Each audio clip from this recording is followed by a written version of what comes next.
ترکیب جادویی سالاد که چربی تا آب میکنه.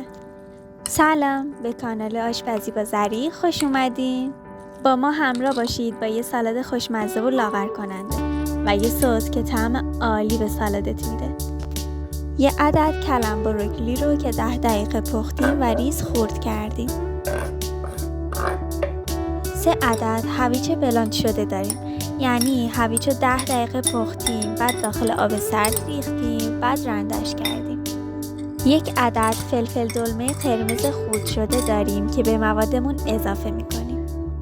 روغن زیتون رو بهش اضافه میکنیم.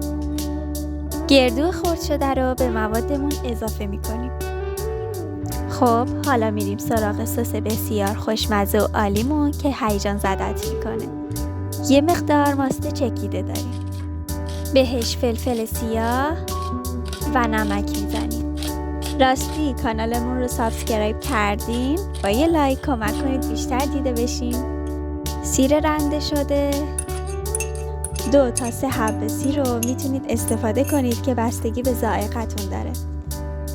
لیمو ترش و مخلوط میکنیم. این سس واقعا عالیه. اگه رژیم ندارین میتونید از سس مایونز یا سس ماست استفاده کنید. سس رو به موادمون اضافه میکنیم و مخلوط میکنیم و تمام. درست کنید و لذت ببرین و لاغر بشین. ویدیوی بعدیمون رو از دست ندید. یه سورپرایز داریم براتون. سالادی کم کالری و خوش طعم که متحولت میکنه.